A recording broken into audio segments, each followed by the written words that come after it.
but I'm always about next. I'm never about You're not poor dwelling me. in that. I'm never about poor me. So rather than sit there and go, God, why? Right. Well, I know why. I put myself in a ring with a bull. You can get killed. I mean, that's the job. And so I never said, why me? I never said, poor me. I just said, okay, what do I do next? And I, had to start taking inventory of what am I good at? I know I'm great at physical, but I might not be able to do physical anymore. I would like to introduce you to a friend of mine, a gentleman known as Hollywood Yates. I had the pleasure of sitting down for an interview with Hollywood, and I learned a lot more than I thought that I would. I learned about his struggles growing up, from being such a gifted athlete to being faced with struggles later in life, not really knowing how to navigate that after getting so much attention at a young age, and overcoming a really bad injury as a bullfighter, which, by the way, he started fighting bulls at the age of 15. I learned about how he's an accomplished singer, songwriter, and musician. Also, something I already knew about him is that he was the wolf on American Gladiators, and many of you may remember him as well. I thoroughly enjoyed my interview with Hollywood, and I know that you will too. This is how Hollywood Yates is making his mark. Okay, so you go by Hollywood, and we don't have to say this name, but Right. What name were you born with? I was born Don Yates. Don Yates, okay. Don Ansel Yates Okay. and I was named after my grandfathers. So Okay. Grandpa Don and Grandpa Ansel. My mom wanted to name me Tristan or Sterling. Either one of those would have fit better than Don. Right. And I was Right. going to change my name, but I didn't want to change it while Grandpa was alive. Yeah. And then I figured, once he's gone, then I'll change it Yeah. straight to Hollywood. And How old were you when you changed to Hollywood? well, when I was 18, everybody started calling me Hollywood. Really? Yeah, because I was working horses with these old guys, and Okay. I had chased all the strays back that day, and I broke my collarbone, and I ripped my arm open, and we got back to the ranch, and I drank a bunch of Jack Daniels, and I set my own collarbone, and I sewed up my arm. And while I was doing it, Pappy Godbolt was like, man, you watch too many Rambo movies. And then the next day when I came out, I had a bandana on, sunglasses, I had my bullfight gloves with fringe, I had motorcycle shafts with fringe, and I come walking out, and Pappy looks up and he goes, well, god dang, look at the Hollywood cowboy. And so he just started calling me Hollywood. And I knew it was a good stage name. I knew it was good for, I was a rodeo clown bullfighter already, so I was like, Hollywood, that's a cool name. I'll just use that, Hollywood Yates. And so I basically just, like I said, I never legally changed it to Hollywood Yates, but it's on all my checks when people sign, write checks to me. I signed my driver's license that way because a lot of times I'd have a hard time cashing checks out of state. Yeah. And I would have to take in an autograph picture that had Hollywood Yates on it and go, that's me, that's me. Yeah. You like that reaction from people, though, don't you? I do. You do. You like attention. I think your attention is natural for you. Yes. Okay, this is my assessment of you. Yeah. Attention is natural for you. You grew up right out of the gate getting a lot of attention.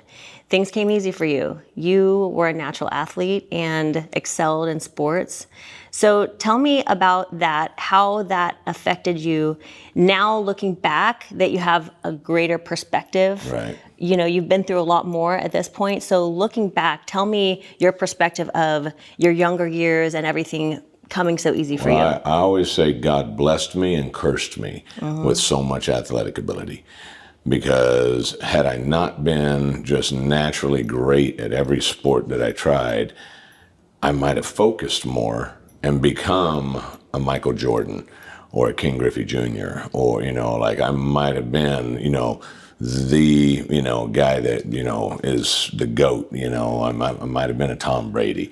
I played football, I played baseball, I, was chosen to play on the United States Little League team against Japan in the Little League World Series. They only chose 2 guys from the state of Arizona to be on that team. It was me and Reggie McGill. And I got bored with sports so fast that by the time I got to high school, I swapped over to soccer and, but then I couldn't play sports the first year in high school because I was out of district. So I did drama and I did a play. and I loved the stage. And I'd already been a singer as well. I grew up in my grandpa's nightclubs. You know, I started singing at 7 years old as an Elvis impersonator.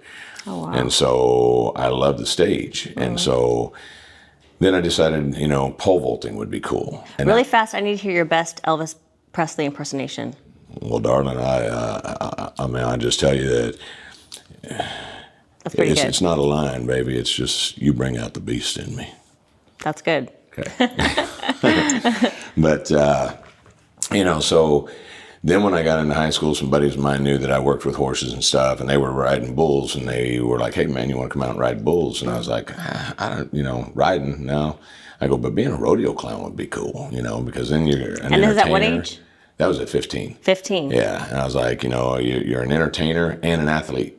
And I was like, so it's both my worlds.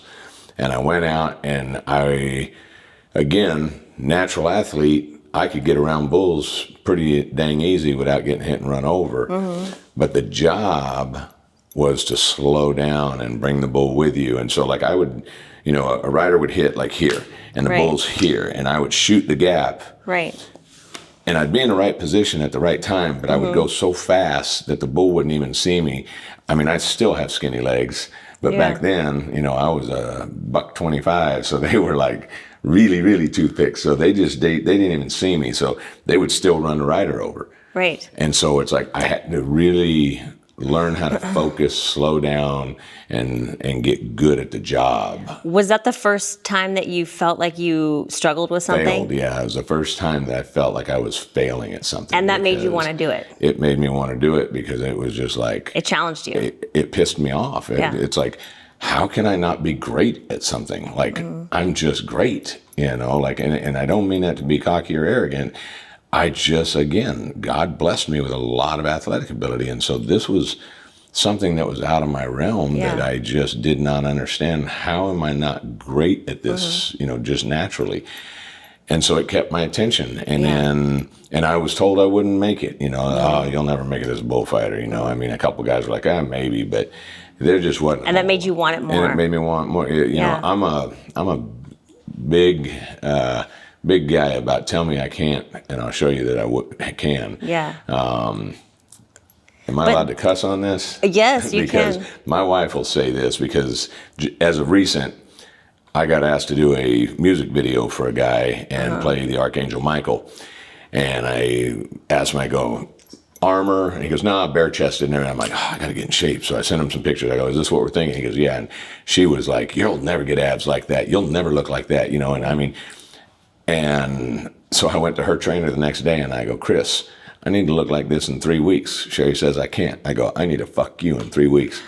And she will tell you, she goes, my husband will do more for a fuck you than he will for all the money in the world, for anything else. If he can do something just to look at you and go, fuck you.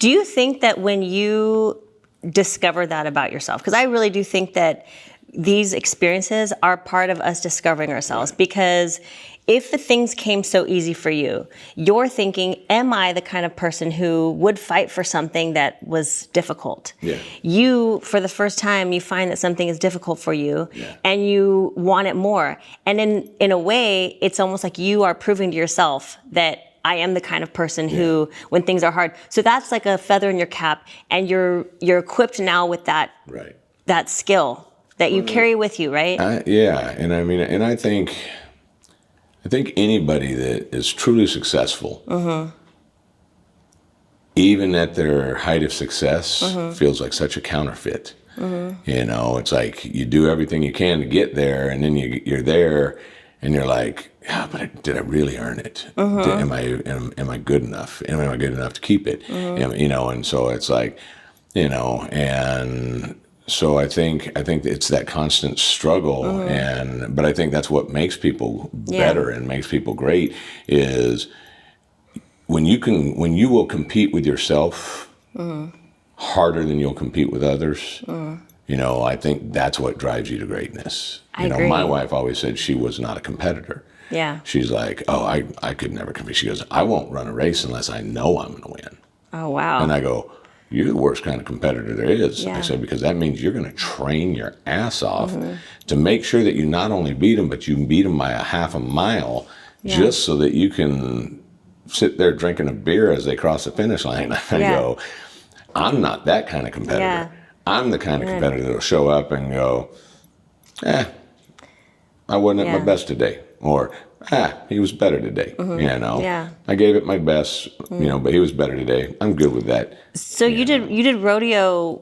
You did the rodeo thing in high school. Did you do sports in high school, or were you focused on rodeo? The only sports I did in high school was pole vaulting. Okay. And it was, you know, it was a daredevil thing. You know, it's like I thought it was cool to, you know, plant a pole in the ground and rock back and shoot yourself up in the air. You know, it's like you're a daredevil.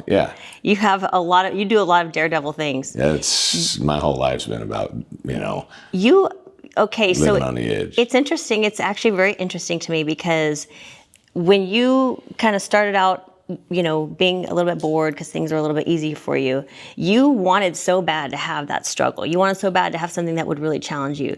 You dove into that, and the harder it is, it seems like the more that you want it. And now we're talking about being a rodeo clown, which is one of the most dangerous things I have ever seen in my life. Right. I don't know who in the right mind would want to do that. That's nuts.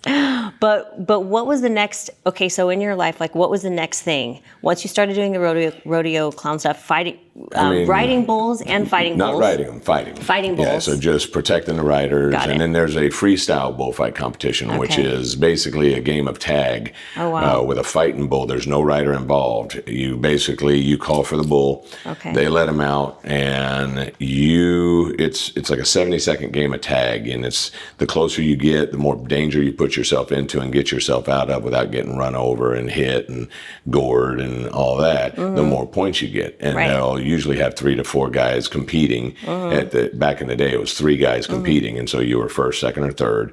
You went to 21 rounds throughout the year, and at the end of the year, the top 6 money winners went to the national finals to compete in the national finals for a world championship, just like the Olympia. Right. And I was fortunate enough to go to the finals in '93, my rookie year, against 5 world champions. Wow. And I was the only guy in there without a gold buckle.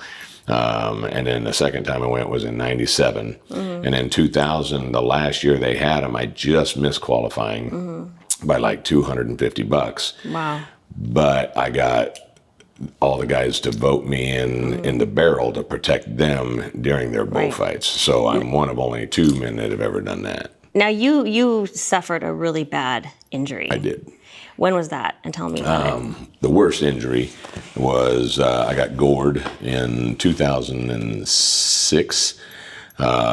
Explain that. What is So a bull was coming at me, and he knocked me down. And as I was rolling, trying to get back up, he actually just ran a horn, and he ran it through my right glute up into my colon and ripped me open. And I got back up to go back to him, and I took about 1 step and was like, ooh, something not right. And so I walked by the judge, and the judge was like, you're done? And I go, yeah. He goes, I've seen you take worse beatings than that. I go, dude, I think I'm ripped open. And I went under the stands, and they had a big, porta-john that was like one of those. So he put the horn in and pulled it out? Yeah, 9 inches. God. And so I went in the porta-john, and I pulled my shorts down, grabbed a bunch of toilet paper, reached back, looked, and it was the reddest red I've ever seen in my life. And I was like, maybe it's just a scratch. And I grabbed some more, and it's just, so I was like, I'm bleeding out. And so I pulled my shorts back up, went and laid on the concrete, said, get the Justin healers. They came and got me. They were driving me around as we were going by my trailer. I saw my trailer. I go, hey, wait, go get my phone out of there so I can call my wife. And I called her, and the year before at that same rodeo, I had torn my Achilles tendon.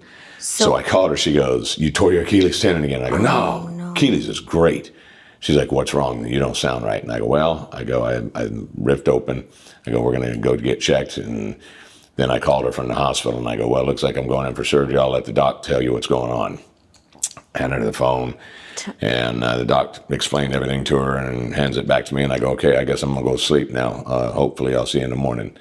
And it was a horrible. I had a colostomy bag for 2.5 months after that, and that was the worst thing in my life, because I have one fear on earth, and only one.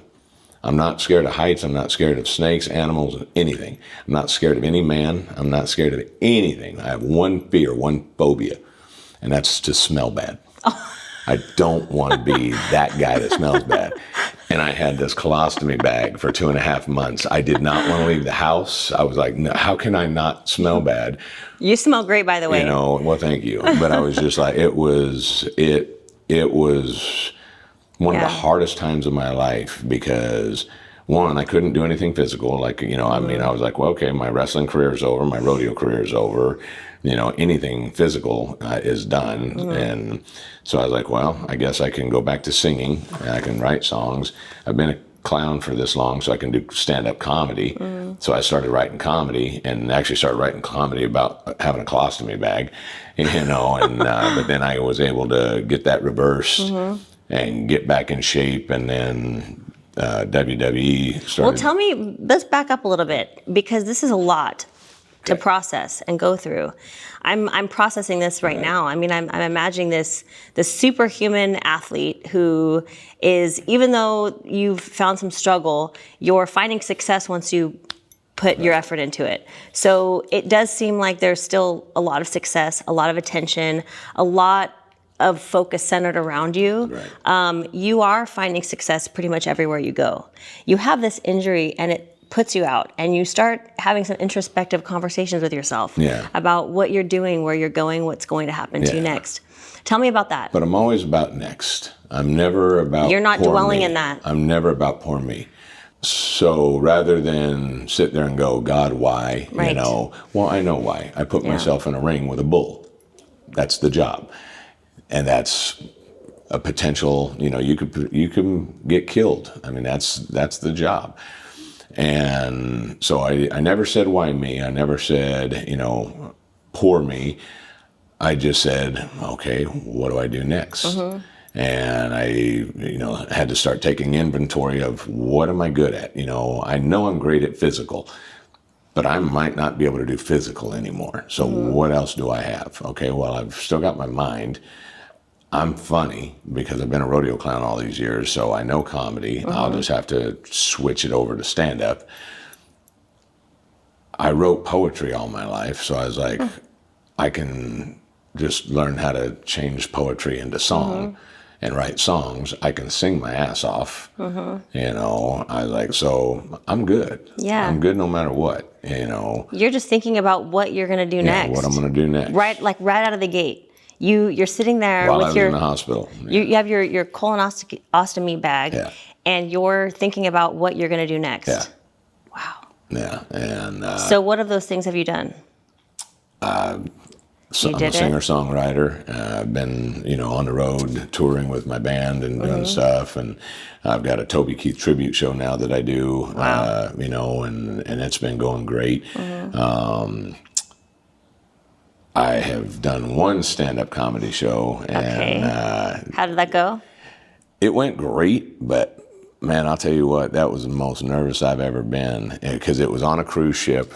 A cruise ship? Yeah, it was on a cruise ship, and we were shooting a TV show for CMT called Made. But it was the adult version, so this guy wanted to be a rodeo clown. Well, in the middle of our, you know, taping this show, he took off on family vacation.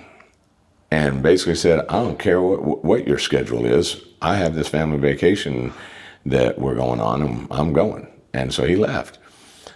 So the production company put me on the cruise ship, and we made him do stuff on the cruise ship. And I hit it off with one of the comedians on the cruise ship because I made him do comedy. And the comedian was like, man, he was actually really good. He had a callback. I mean, God, how do you know how to do a callback? And I go, well, I've studied stand-up. Yeah. I go, when I got gored and this and that, and he goes, oh, so you do stand-up? And I go, no, I've studied stand-up. I go, I'm a fan of stand-up, and I've studied it because I thought I was going to have to do stand-up because I couldn't do physical. I go, but I got back in shape. And he goes, well, you're going to do 5 minutes of my set tonight, so go write 5 minutes of comedy. And you did. And I did, and it went great. But it was so nerve-wracking, and all the comedians are there. I The bet. two headlining comedians in the big room were off that night, so they were there. The ship's entertainment director came in. And so, you know, and it's kind of like this studio, you know, it's like just pitch black. One question: did people laugh? Oh, they laughed, yeah. See, then yeah, I got to it's a laugh a minute, you know. So Then what else? the time, you know, like I got exactly how many laughs I Right. was supposed to get, and Then what else could? But- what else? I mean, what yeah. more could? But it was a whole different, you know. So you are diving into territories that are totally new to you. Yeah. And you're just embracing these things. Yeah. And you're thinking, potentially, this is my new road. I may not go back to anything physical. Right. Until you, what happens next? So I get back in shape, and Yes. I actually went down to a WWE show Yes. just to say hi to the boys that I used to wrestle with. And how long after the bull gourding was this? That was probably about 7 months. 7 months later? Yeah. Wow. And, well, 7 months after the reversal of my colostomy bag. So probably closer to a year. Okay. And, So you're a year and recovered. So Wrestling- I'm almost a year recovered. okay. I go down there and I'm just standing there saying hi to guys, and Shane McMahon is stretching out and everything. And I was like, "You got a match today, Shane?" And he's like, "Oh, no, I'm just running down to cut a promo." And I go, "You have to stretch to cut a promo?" I go, "Jesus Christ, you're old." And he like looks at me like, And he liked it. And I go, "I'm not trying to get a job anymore. I don't have to kiss your ass."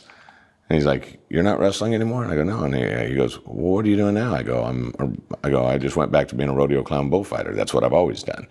And he had just seen his first PBR. So he's like, "No way, I love," you know. And so we get to talking and everything. And he goes, and I told him about getting gored, and I showed him my scars. And he's like, "Man," he goes, "Do you have tape of that?" And I go, "Well, not of the goring." I said, "But I've got, you know, a promo video that I send to rodeos." And I go, "If you want," I go, "I'll send you that." And that, you know, if you're a fan of rodeo, he goes, "Yeah, man, send it." So I sent that to him. 2 weeks later, I get a call from Nova, who was dealing with all the talent. And he's like, "Hey, Hollywood." And I was like, "What's up, Nova?" And he goes, "I'm sitting there in Vince McMahon's office with Shane, and we're watching your promo video." And I hear, you know, Vince go, "You're freaking crazy," you know. And he's like, "We love it. We want to bring you in." And so we started negotiating my contract, started flying me out to OVW to work on the character.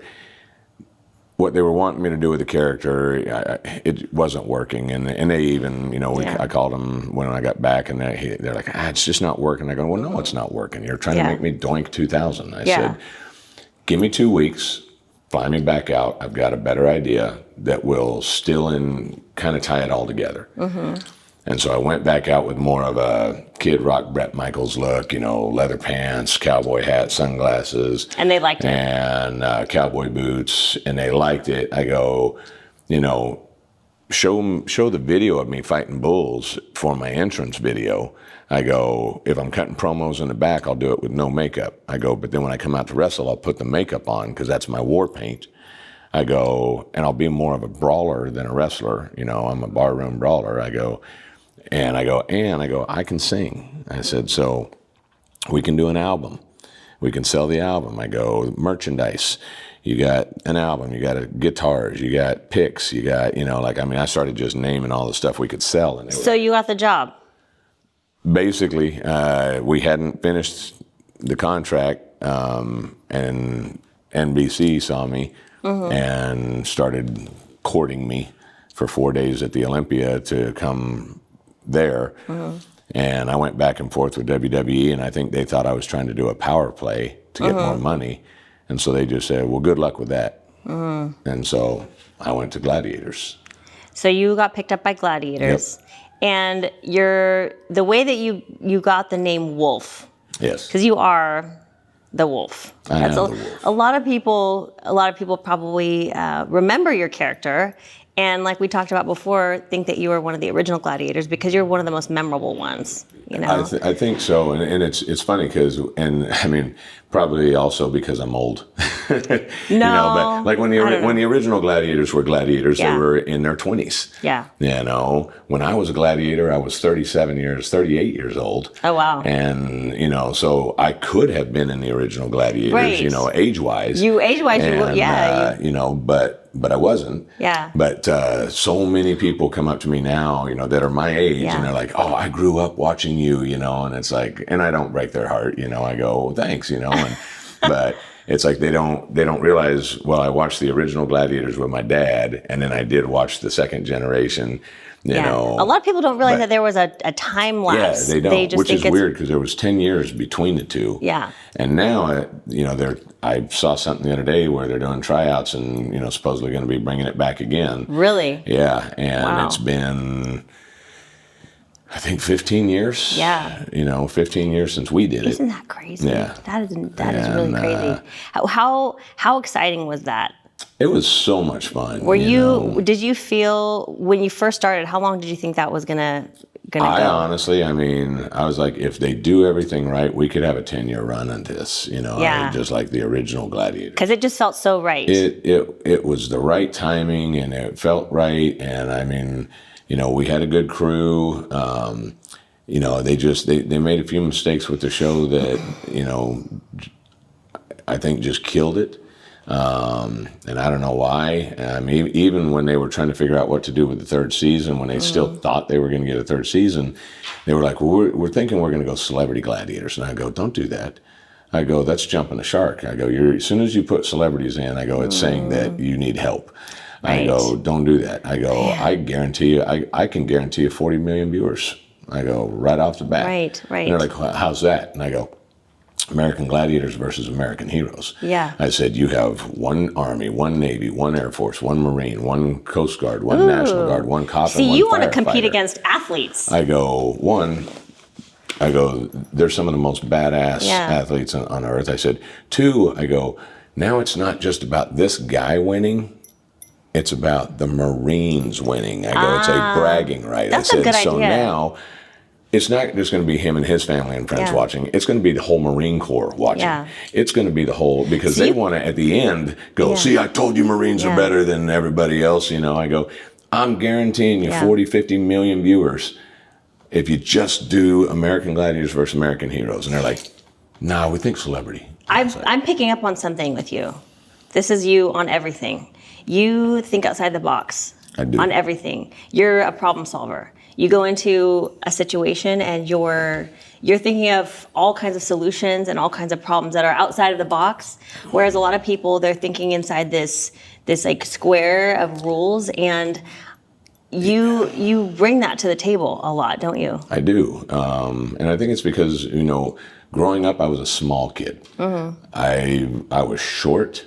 I was skinny. Were you really? Oh, yeah. I was, my freshman year of high school, I was 5 foot tall and like 85 pounds. Yeah. Not my weight. And so like my grandpa wanted, you know, was, you know, I was on horses, you know, like going to be a jockey, you know, like I was small. So when did you hit your growth spurt? I grew a little during high school, but I didn't really grow till after high school. I graduated, I think I was 5'10". Okay. And about 135 pounds. Wow. So what sports were you a natural? I just, at that point, I was just pole vaulting and fighting bulls. Oh, wow. Yeah. I had quit sports by high school, basically. And so, you know, it was after high school that I grew tall. Yeah. But then I was still, you know, 165 pounds, fighting bulls and bone bruises all the time. And so let's talk about, you did the Gladiators. Mm-hmm. The second season ends. Now what? What's next for Hollywood? Well, at that point, I was like, well, I can go back to rodeo, which, you know, but it's hard to get your rodeos back because everybody thought that I had quit rodeoing, you know, because they're like, oh, he's a TV guy now, he's a TV star. So they gave all my rodeos away. And I'm like, no, we're only filming 2 months out of the year, you know. Yeah. So trying to get back to rodeo, trying to get all that back. But I was like, I did not understand the music business. I thought, well, we had 13 million viewers. Right. On TV every Monday night. I'll put an album out. I'll sell 13 million albums. Right.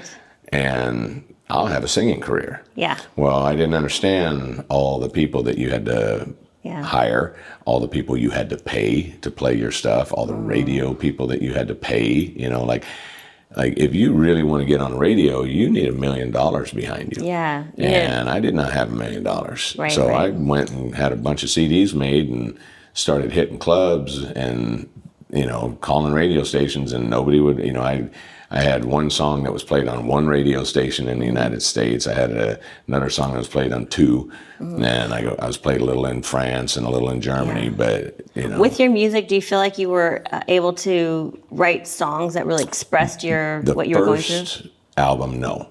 The first album, I actually only wrote one of the songs on there. All the others were given to me by great songwriters that were friends of mine. I called buddies and I was like, hey man, I'm doing an album. I want something. Well, let's talk about the one you wrote. What was the? Well, that one on the first album was called "Makes Me Pop," and it was just a fun, song. It's like when I introduce it, I say, we were trying to write the song about the perfect woman, but there was three guys, and three guys have three different ideas, seven ideas, about what the perfect woman is. Some guys like blonde, some guys like brunettes, some guys like redheads, some guys like them short, some guys like them tall, And I go, so we started drinking heavily. And then when our visions all started to blur, then we finally came up with a conglomeration of Shy's ex-wife, my wife, and Gretchen Wilson all mashed into one girl, And it's a song called Makes Me Pop, and it's just about a woman that just makes you just, Yeah. And so that was a fun one, and I do love that one. But then I've written more since, and I've written a couple stadium anthems that are really good, and they're well received and played at sporting events everywhere and stuff like that. Well, I want to talk about the ones that bring emotion, because people a lot of times that go through a lot in their life. Because we're going to jump forward and then I want to jump backward, because people go through a lot in their life, and with you. Your most recent music, I know, has been fueled by some of the things that you've overcome. Yeah. Right? So, and that's, earlier when we were talking and I said, what's next? I never dwell on poor me or why me or anything like that.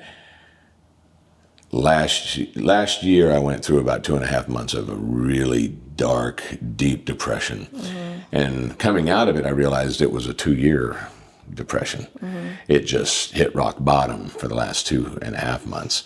And so I finally was like, I was like, okay, God, I need your help. I need to get out of this. And, I kind of shook myself and was like, all right, get your head out of your ass. Get back to doing what you know to do. Get your career back, because nobody else is going to be there for you. I don't care how much people say they love you, how much they say they got your back. When it comes right down to it, the only person that truly has your back 100% of the time is you. And I pride myself on, trying to be helpful and help everybody and help everybody rise and everything. But I can't be there 100% for anybody else, because if it's going to take away from me at my most critical time that I need to be for me, then I'm sorry, I'm not going to be there for you, and I don't think that's a selfish thing. It's just I was in a spot where I couldn't give anything more to anybody. I was still trying to post positive things.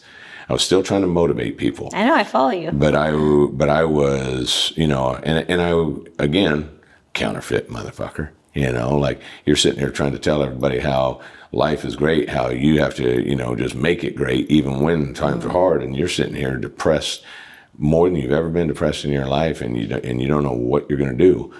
Can I be honest with you about something? I could actually sense that in your posts. Could you? I could. Yeah. I could actually read into that. Yeah. Because it was, when you wrote what you were writing, I sensed a little bit of that you were, trying to manufacture some positivity for yourself.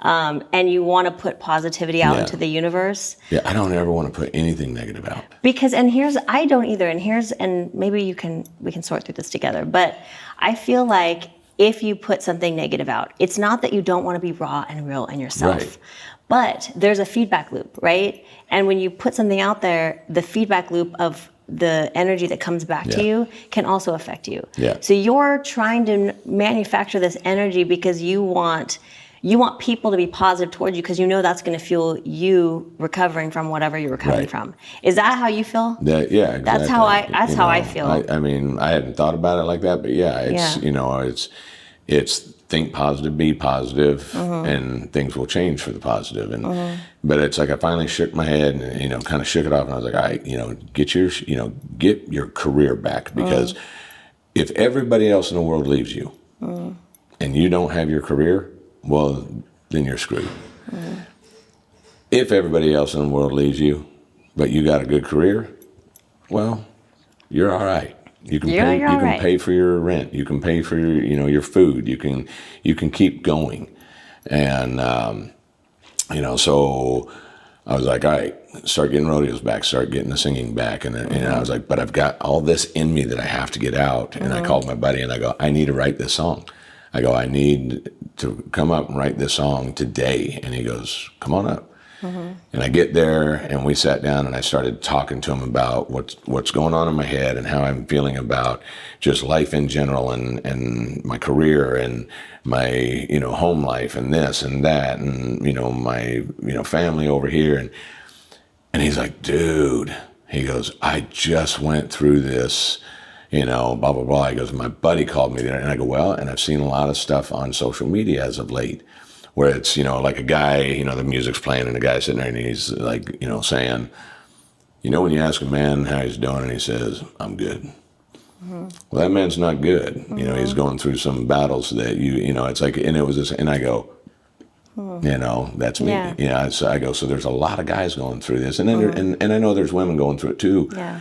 But I just felt like there's a lot of guys going through something like this right now. Like I'm not a big Mercury and retro, all that kind of stuff. Yeah. But I'm like, but that's something's going on. Yeah. There's a stigma about that too. And that's the other thing. Yeah. Guys don't talk. Right. And so I was like, I need to write this song so that anybody that hears it goes, wow, that's how I feel. Sing your best verse. I'm not from the song. The first chorus. I mean, it starts with the chorus, and it's.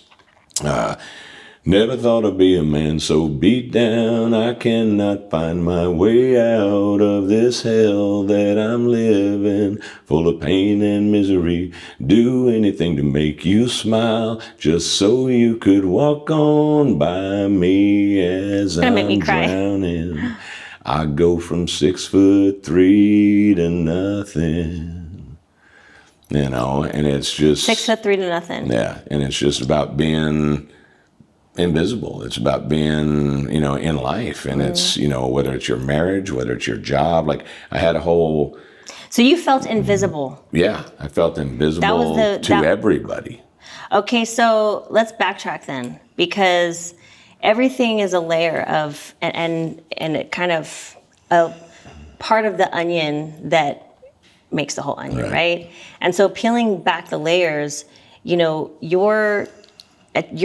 the attention that you get in your life is extreme. Right. You walk into a room and you feel this, you have a presence about you. You walk into a room and people just automatically... But I wasn't getting that. And you weren't getting that. And it scared you because you were so used to it. Yeah. Most people don't get that attention. Yeah. And they wouldn't know the difference. Right. There's no contrast. And I got that attention even before I was anybody, So your perspective has changed then. Yeah. And maybe for the better. Well, I mean, just, as a kid, it's, and my grandfather had this about him. And it's probably why I have it, it might be genetic, but I think it's a lot of, I watched how my grandfather carried himself. My grandfather was OG. And I mean, when he walked into a room, the air shifted. And everybody knew that Don McKinney just walked in a room, even if their back was to him. And you wanted to be like that. I wanted to be like that. I have basically three from as a child, 3 people that I looked up to and was like, that's who I want to be. Yeah. Elvis, Fonzie, and my grandfather. Yeah. But you're also so down to earth and you're such a kind soul. What is it about the attention that you enjoy so much? It's just an energy, It's an energy, and do you think maybe everybody would enjoy that attention, but you just have experienced it, so now you crave it? Because most people don't experience that. I know, and they don't know what they're missing. I don't know, because sometimes that kind of attention can also be very wearing. And you have to know this. I mean, because you travel the world and you have a fan base that's huge, you know. And so when you and even without a fan base, I mean, you have a presence about you. And so when you walk into places, people know and people notice it. And so, you know, and you try to give everything you can, and you know, and you're trying to be down to earth, and you're trying to, you know, like I love entertaining people. And so even if it's just in a room like this and there's 4 or 5 people, I'm going to entertain you, you know, with a story or something. I think if you're somebody who's used to getting a lot of attention, you know, like we could probably both relate to this, but you're used to getting a lot of attention and then it drops. Oh yeah. That it's feeling, devastating. I've actually seen, you know, supermodels and people who have had careers where their whole entire identity surrounds the attention that they get. Right. And then one day it just drops. And there's this feeling of what just happened. Yeah. And that's what you felt. You felt all of a sudden the contrast of, you know, but it could have been partially driven by maybe feeling that way, because it sounds like when you woke up and decided, you know, screw this, I am going to do something, I'm going to do what I want to do. And your energy shifted and suddenly sounds like opportunity started flowing. Everything started flowing again. And so, like see that? Everything. Like it literally, like I said, I got up, shook it off, was like, all right, I'm back, you know, the bad boy's back. I'm just going to go, I'm going to get my career back. I'm going to have fun. I'm going to just entertain the world. And God, I'm broke. And I don't know how I'm going to get all this done, but I know you can handle it. So I'm going to put everything into your hands. I'm going to work. Like, I'm not just going to sit here and go, okay, you know, make everything great. I'm going to go work. I'm going to go to work. And I'm not going to necessarily be talking to you every second of the day like I had been for months, because I know you're tired of hearing me. So just know that I trust in you to do whatever I need. And it's all in your time and all in your plan, but I'm going to go to work now. And I got a text message that morning from John Rich saying, hey, call me. I got an idea. And then he sends me a song. And I thought the song was for me. So I was excited. I was like, oh, I finally got a record deal. And I called, you know, I texted him. I said, man, love the song. Call me. I'm up. And he called me. He goes, you love the song? Yeah. And he goes, cool. I'm going to record it. And I'm like, damn it. And he goes, but I want you in the music video. He goes, I want you to be the Archangel Michael. And it was like, okay, I just turned everything over to God. And now I'm going to play the Archangel Michael coming, you know, to save the earth. And I was like, no coincidence. How poignant is this? It's no coincidence. And so I got up with the biggest smile on my face. And I was like, you just tell me when, John. He goes, all right, I'll work on the dates. And I went out and, you know, started doing my stuff. I was in Vegas for the National Finals Rodeo. And all of a sudden, all these people are coming up, you know, that I thought everybody had forgotten about me in rodeo. And now you're not people invisible. are coming up, you know, and they're going, Hollywood Yates, oh my God, you're a legend. What's going on, man? How you been? And, you know, and it was just like, oh, I guess I'm not forgotten, you know. And so it's like, and then and I've just kept everything going. And it was about a week or two ago, I started kind of backsliding just a little.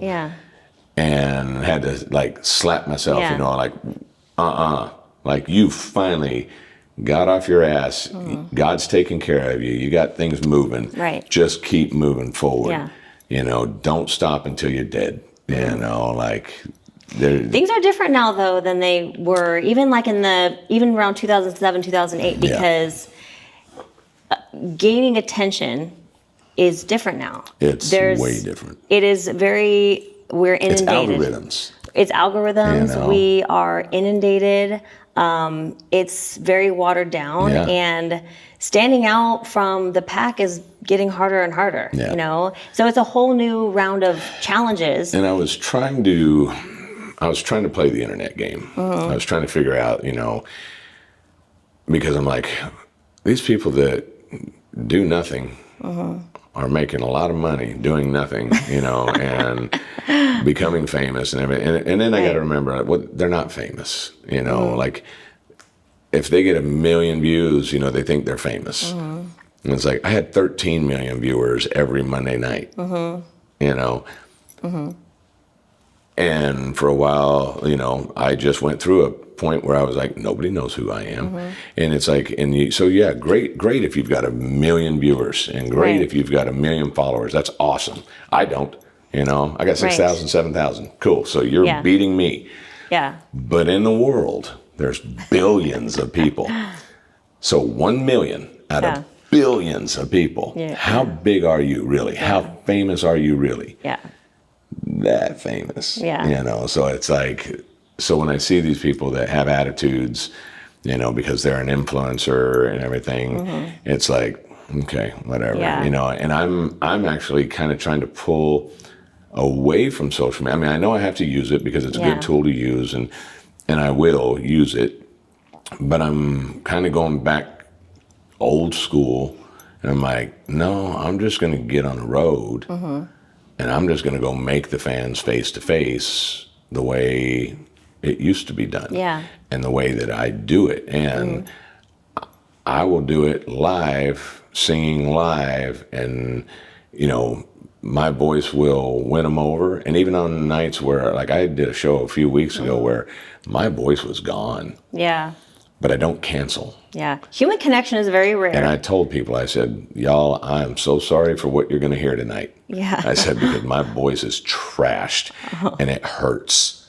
I go, and this is going to be painful for me to do this. I said, but I will not cancel on you.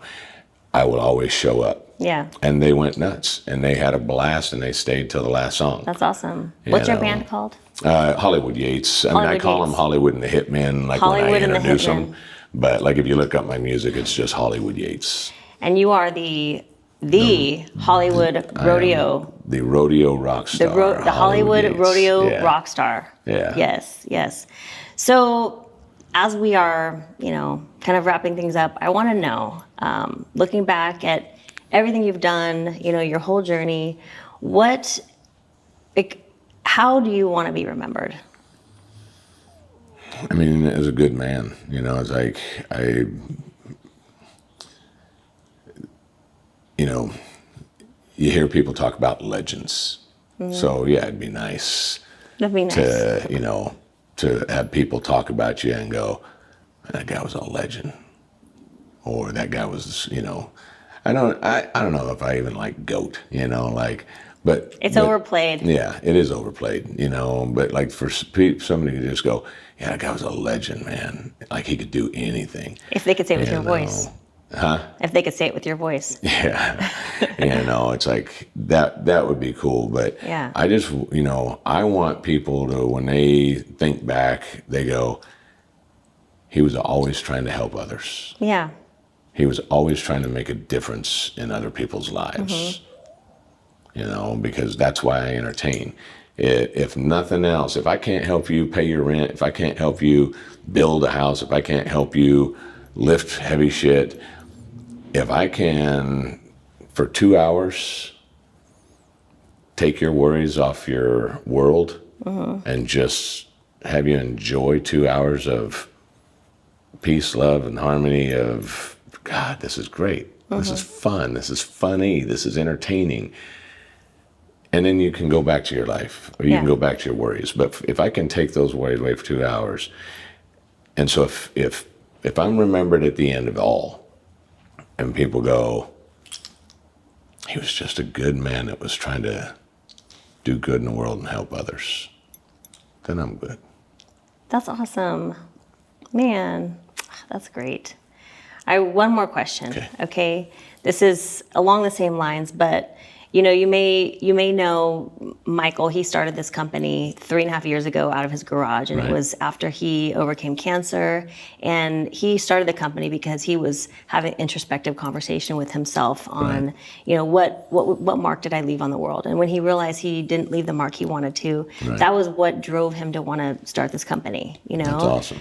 It's so awesome. And so for you, you know, when you are looking back, you know, you're looking back at, you know, how you're remembered. When you look back, what mark do you feel you have left and are leaving? Because you're hitting a stride right now.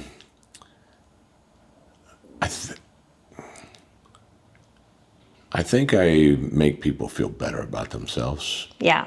You know, that's one of my things. You know, I've always said I want to start a foundation that's not necessarily for one thing. You know, like I just want to raise billions of dollars and be able to shell it out everywhere. Like I want to be able to. I want to be able to go to, you know, somebody call me and go, hey, you want to come play in this charity golf tournament? Yeah, what's the charity? Cool, here's $1 million. You know, oh, animal shelter. Here's $5 million. Here, kids shelter. Here's $100. No, I'm just joking. I like animals. But the animal shelter gets more than the kids shelter. But you know, it's like I want to be. I always say I want to be Elvis rich, Elvis famous, but not for why people think. I want to be Elvis famous so that I have a voice that can make change. And I want to be Elvis rich so that I can be Elvis generous and help others. You know? And that's what I want to do. You're hitting your stride. I think you're going to do all those things. So yeah. Thank you so much. Thank you. This has been so wonderful. We're so happy to have you, and just a blessing to have your presence. And I think that you did make my day better. I think everyone who's watching, their day is going to be made better. So thank you. Thank you so much for having me. I appreciate you. And I've been following you for a long time, and, you know, just I've been impressed with how you are and how you deal with people. Thank you. And so I appreciate you reaching out and asking me to do this, because this was fun. Thank you. You're welcome. All right.